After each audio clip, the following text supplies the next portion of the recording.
미녀가 오늘 그 성가대 찬양 그 악보가 없었니? PPT가? 한번 넘겨봐. 거기서 한번 넘겨봐.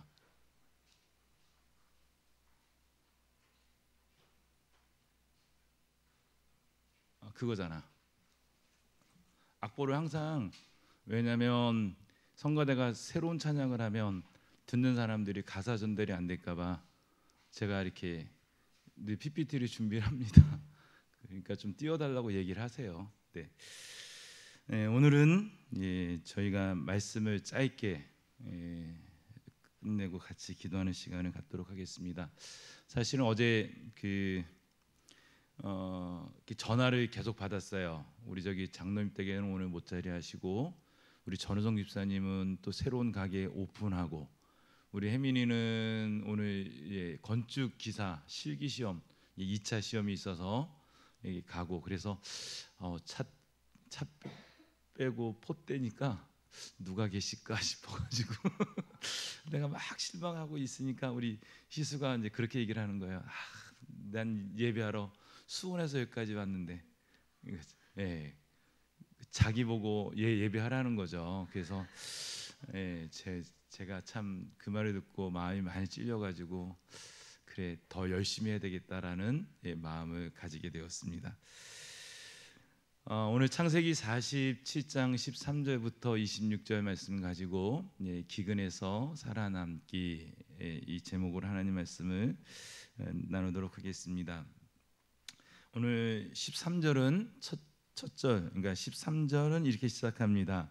기근이 더욱 심하여 사방에 먹을 것이 없고 애굽 땅과 가나안 땅이 기근으로 황폐하니.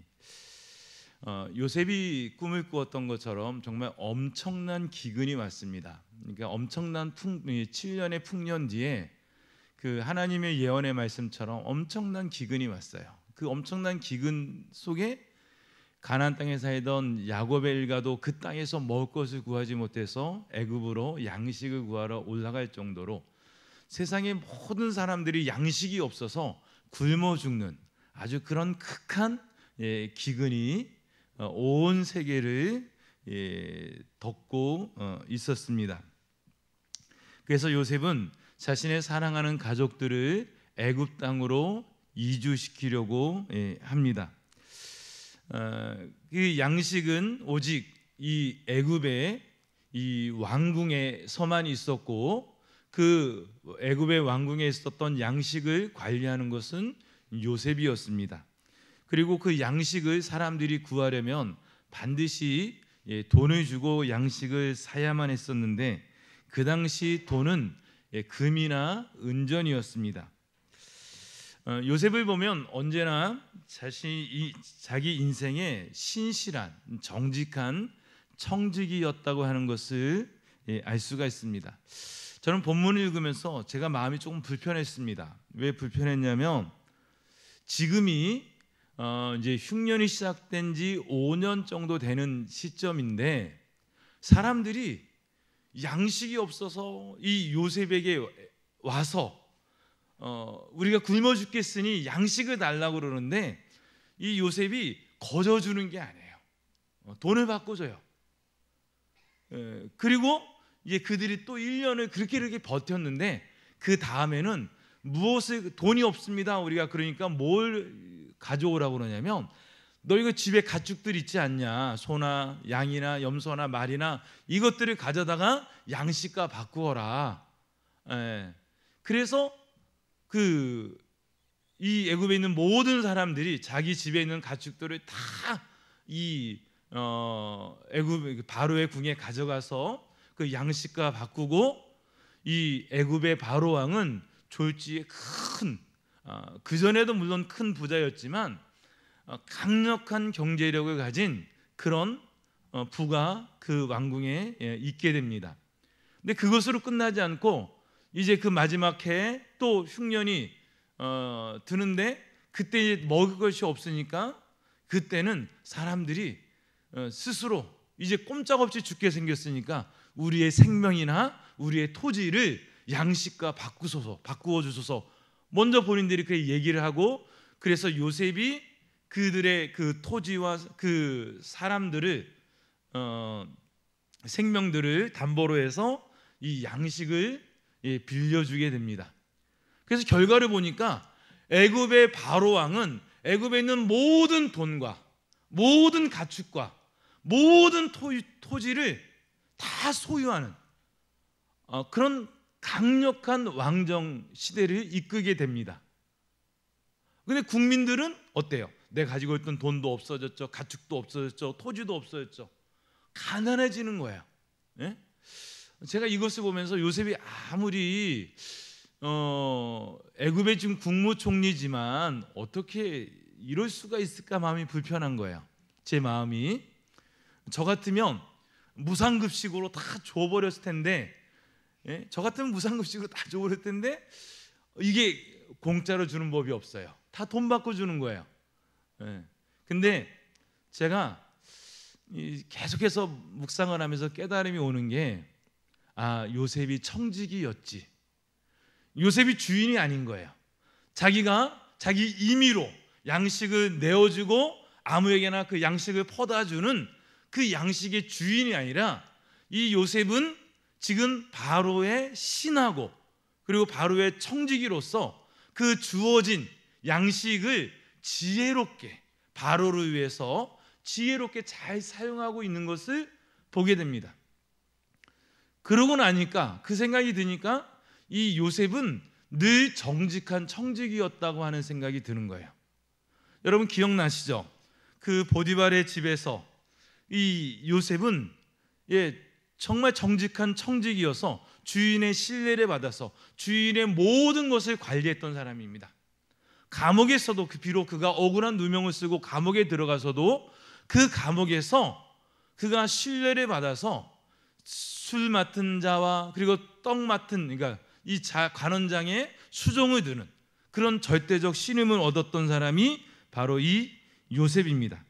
그것은 그가 자신이 맡은 일에 최선을 다하고 언제나 자신의 본분인 청지기의 사명을 늘 잊지 않고 그 사명에 충실했던 사람이 이 요셉이라고 하는 것을 우리가 알 수가 있습니다. 그래서 오늘 14절 보면 요셉이 곡식을 받아 애굽 땅과 가나안 땅에 있는 돈을 모두 거두어 드리고 그 돈을 바로의 궁으로 가져가니 15절 애굽 땅과 가나안 땅에 돈이 떨어진지라 애굽 백성이 요셉에 가서 이르되 돈이 떨어졌사오니 우리에게 먹을 것을 주소서 어찌 주 앞에서 죽으리까. 그러니까 모두가 굶어 죽을 정도로 이게 살아갈 수 있는 방법이 없는 거예요. 이 애굽의 바로에게 애굽의 왕궁에 가서 그 왕궁의 요셉이 그동안 신실한 그 총리로서 그가 받은 예언대로 7년의 풍년 동안 열심히 그 거둬들인 것을 비축해 두고, 그러면 우리가 이런 생각이 들 수 있잖아요. 나머지 사람들은 그럼 뭐 했을까? 7년의 풍년 동안 이 요셉이 그랬던 것처럼 열심히 미래를 생각하면서 저축해 두었다면 그들이 흉년의 그 기간들을 잘 견뎌나갔을 거예요. 하나님 늘 그러신 분이시거든요. 미리 안식일이 있기 전에 그 안식일 날 먹을 이틀치 그 양의 만나를 미리 주세요. 이 애굽에서도 애굽 사람들에게 그냥 기근이 임하는 것이 아니라 미리 7년의 대풍년을 주셔서 그들이 마음만 먹었으면 얼마든지 양식을 비축해서 나중에 이제 다가올 그 7년의 그 흉년과 기근을 대비할 수 있었는데, 사람들은 그저 많은 것을 거둬들이니까 흥청망청 그러면서 사용했겠죠. 그리고 막상 기근이 찾아오니 흉년이 찾아오니 먹을 것이 없는 거예요. 그러니까 우리가 요셉을 욕할 수가 없는 거예요. 똑같은 환경 속에서 요셉은 하나님의 뜻을 깨닫고 자신의 본분에 최선을 다해서 주어진 것을 잘 비축해 둠으로 나중에 기근 때 그것을 돈으로 팔고 가축과 바꾸고 토지와 바꿀 수 있는 그런 양식을 가질 수 있었지만 다른 사람들은 그렇게 하지 않았던 것입니다. 그래서 첫 해에 이제 돈으로 양식을 바꾸고, 다음에 가축과 그 양식을 바꾸고, 그리고 그 다음에 사람들의 그 몸과 그리고 토지를 그 양식으로 바꿔줌으로 인해서 이 애굽의 왕실과 바로는 애굽에 있는 모든 사람들을 자신의 노예로 삼고, 그들이 가진 모든 돈을 다 자기의 것으로, 그리고 그들이 가진 가축과 토지를 다 자기의 것으로 만들 수 있었어요. 누구 때문에? 요셉 때문에. 그러니까 여러분, 바로가 복을 받았어요, 안 받았어요? 그가 이방인입니다. 하나님 믿지 않는 사람이지만 복을 받았어요. 누구 때문에? 요셉 때문에. 여러분, 하나님의 사람을 선대하면 하나님이 선대하세요. 그게 제가 성경을 보면 성경의 원칙이에요. 제가 요즘에 조금 속상한 일이 있습니다. 어떤 거냐면, 저희가 이제 그 건축을 하려고 하다 보니까 이 땅이, 저는 대지인 줄 알았더니 이게 대지도 아니고 그냥 임야예요. 그리고 우리 교회 건물이나 사택이나 이 교육관들이 다 무허가 건물인 거예요. 그래서 이거를 다시 건축을 하려니까 임야를 산지 허가를 내고 지목을 대지로 바꿔야 되고, 그리고 건축 허가를 내고 거기다 건물을 세우고 준공을 받아야 되는데, 그 첫 번째 난관이 도로를 만드는 거예요. 그래서 도로를 만드는 건데, 그래서 저희는 이제 이 앞으로 도로를 이렇게 만들려고 그랬더니, 지금 저희 평수가 300평 이상이기 때문에 3m 도로로 안 되고 4m 도로가 있어야 되는 거예요. 그런데 저희 앞에 보듯이 도로가 4m가 안 되잖아요.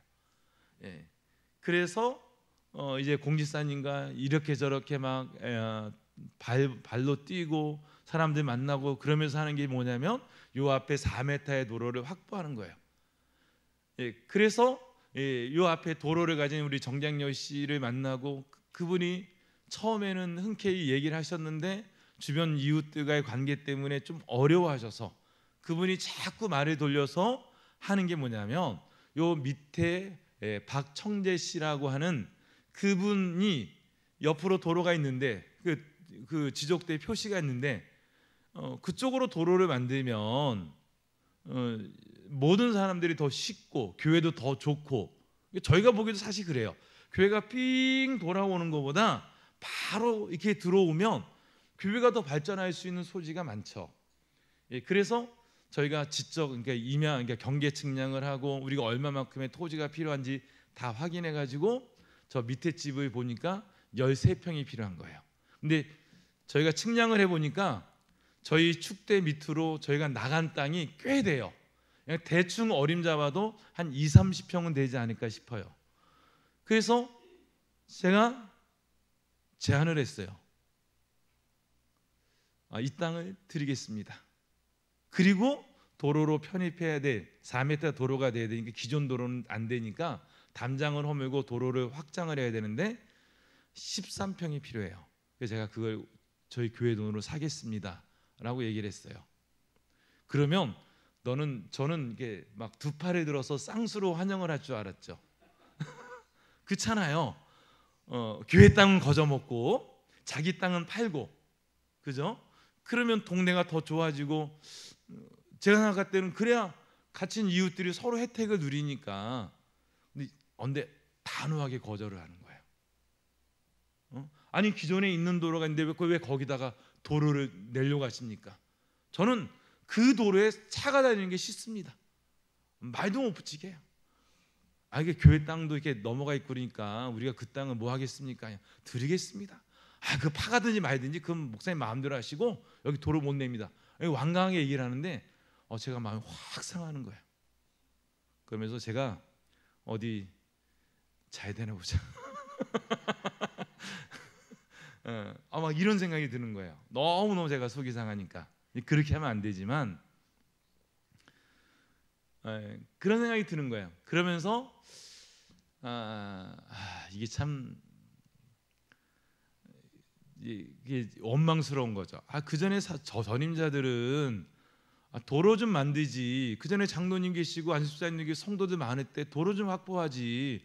지목 변경 좀 하지. 이제 와서 하려니까 너무 힘든 거예요. 너무 속상하고 그냥 확 도망쳐 버릴까 막 이런 생각도 들고 내가 이 꼴 보려고 여기 있나 막 이런 생각도 들고 마음이 상한 거예요. 예. 그런데 제가 왜 이 이야기를 하냐면 제가 신앙생활하면서 이렇게 보면 제가 성경에 하나의 원칙이 있어요. 그게 뭐냐면 하나님께서 나를 존귀하게 여기는 자는 내가 존귀하게 여기겠다라고 말씀하셨어요. 예. 마찬가지로 하나님의 사람들을 또한 존귀히 여기면 하나님이 그것을 자신에게 대하는 것처럼 여기시는 것들이 하나의 원리처럼 성경에게 계속해서 드러나고 있는데 제가 그 모습을 보면서 저한테 꼭 잘하라는 건 아니지만 우리가 교회에 대해서 좀 양보하고 베풀고 하면 그 복이 다 후손들에게 갈 텐데라는 생각이 그런 아쉬움이 있는 거예요. 오늘 본문을 보니까 그 생각이 나는 겁니다. 여러분 우리 인생에도 오늘 이 애굽에 온 세계에 기근이 임하는 것처럼 기근이 임할 때가 있어요. 지금 제가 볼 때 개인적으로도 우리 성도님 중에 그런 분들이 있습니다. 이제 기근이 찾아와서 먹을 것이 없고 씨앗을 뿌리지만 그 씨앗이 자라나지 못하고 다 죽어버려서 한 해 열심히 농사를 짓지만 먹을 것을 거두지 못하는 이런 안타까운 이들이 우리에게 있습니다. 이런 영적인 기근이 있을 때 우리가 어떻게 해야 되나? 우리가 어떻게 이 문제를 해결할 수 있나? 우리가 가야 할 곳이 무엇인가? 여러분 간단합니다. 하나님께로 말씀대로 그렇게 하나님께로 나오면 하나님께서 우리의 삶을 하나님께서 붙들어 주시고 책임지십니다. 그러니까 오늘 온 세계가 다 기근이에요. 그 사람들이 그 기근의 문제를 해결하려면 누구에게 나와야 되는 거죠? 요셉에게. 요셉에게 와서 그들이 무엇을 가지고 있든지 그 양식과 바꿔야 되는 거예요. 그래야 이 기근의 때를, 이 죽을 수밖에 없는 생명을 연장하고 살아갈 수 있는 겁니다.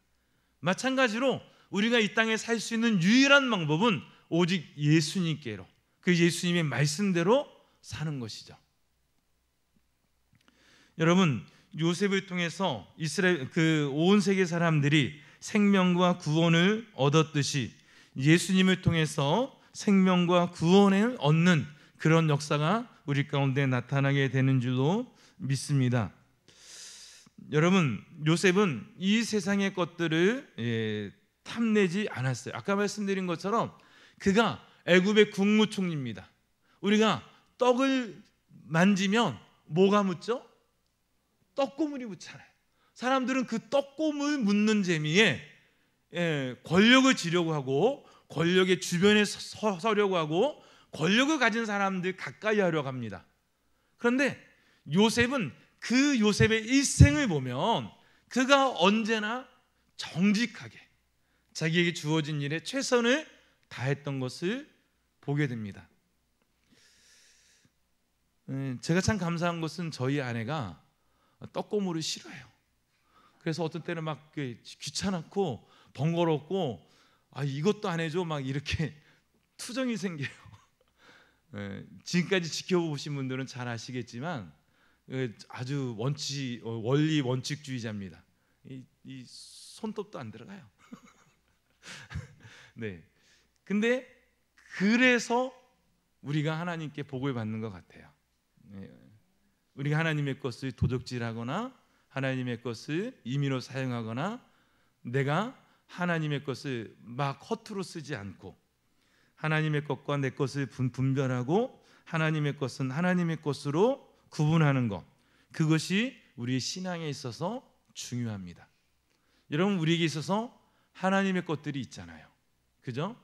에덴 동산 중앙에 있는 선악을 알게 하는 나무와 생명나무를 먹지 말라.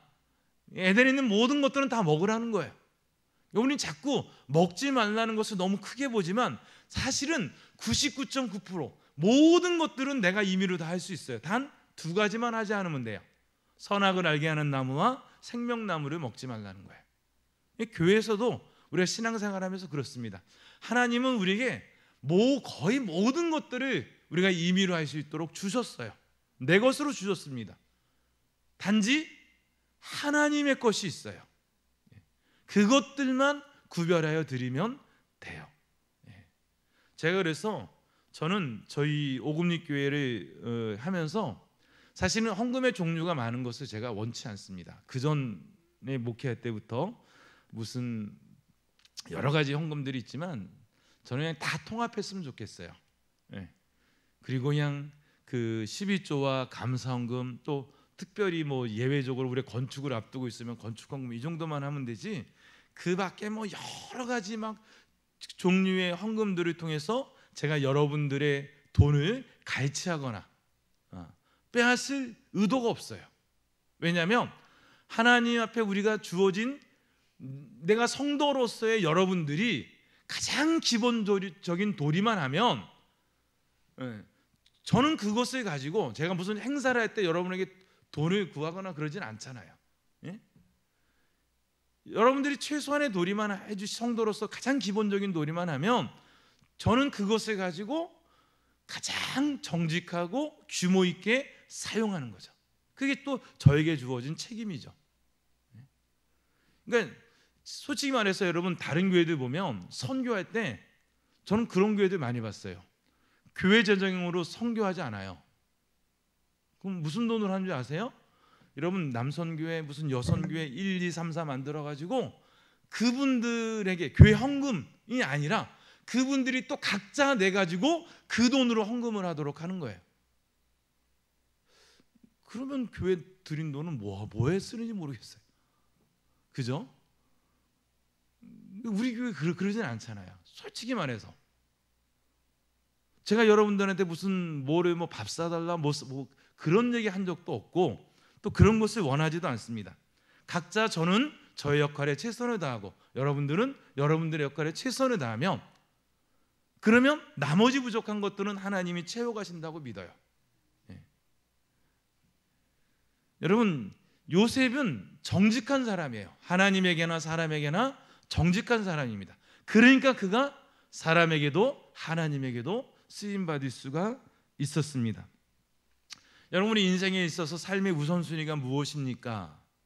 우리 신앙생활하면서 저는 계속해서 우리가 돌아봐야 될 것이, 내가 삶의 우선순위가 뭘까?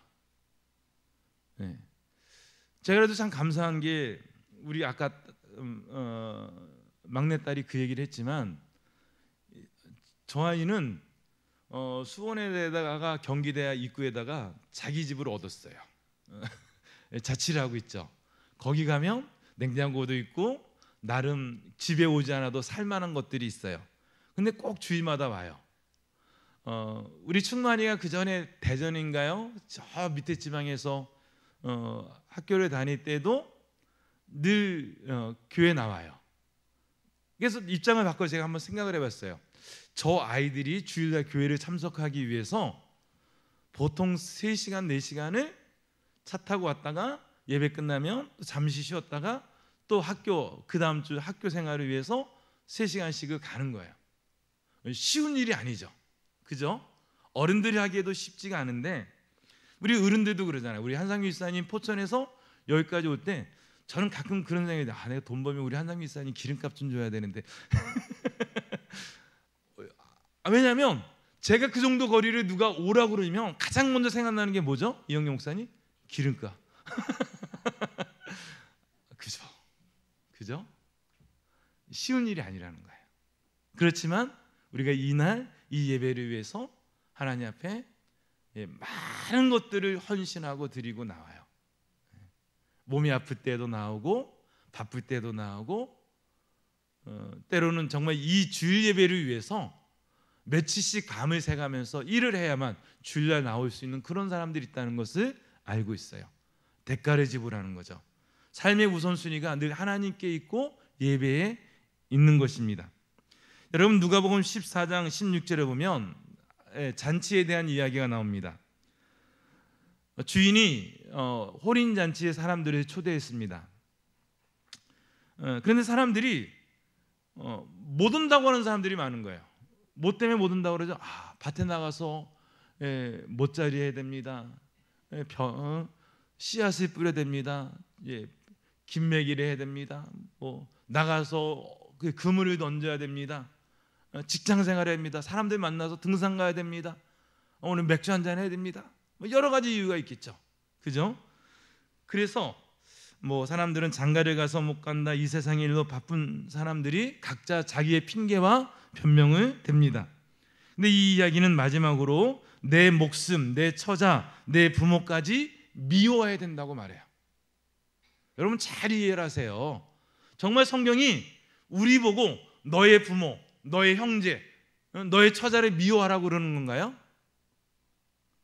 무슨 얘기냐면 삶의 우선순위에 대한 얘기를 하는 거예요.